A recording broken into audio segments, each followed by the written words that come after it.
horse and buggy. Seriously, I'm Orson Welles. Comedy. What do we really know about it? And what do we know of those funny, lovable clowns who have devoted their lives just to make us laugh? Tonight, join me as we delve into the psyches, hearts, and minds of the Mirthmakers.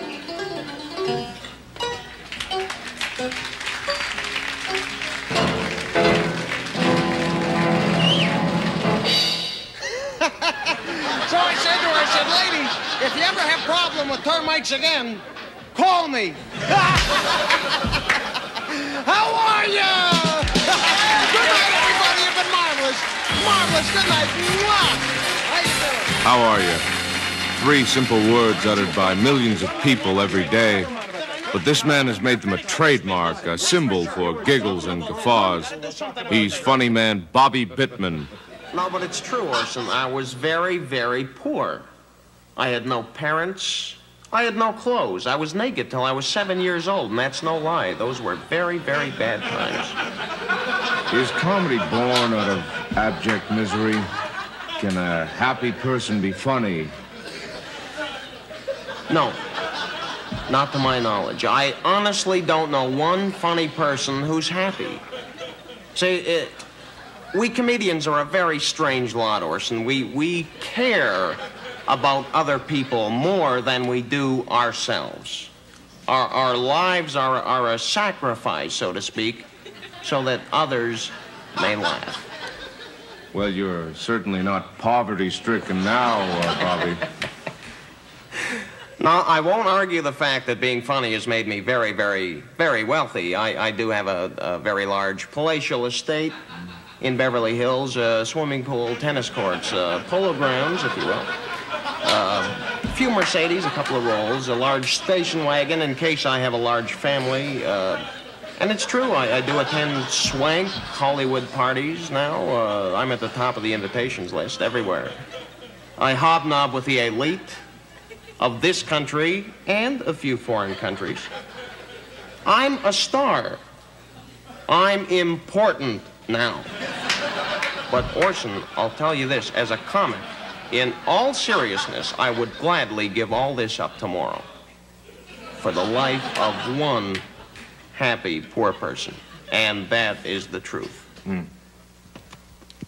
Dr. Cheryl Kinsey, psychiatrist, whose clientele are solely comedians. Comedians know that people, or fish as they like to call them, want to laugh at their own mundane existence.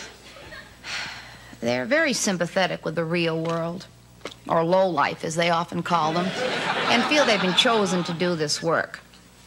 They consider themselves to be scientists and take a scientific or analytical, if you will, approach to their work, like Einstein.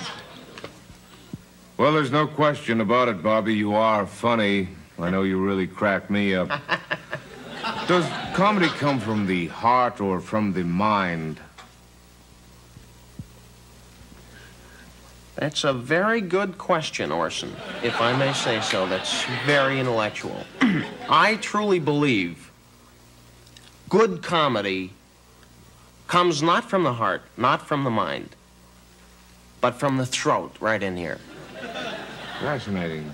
And it's funny you should bring that up, because I do have a theory about that. I believe that good comedy stems from the heart, from here.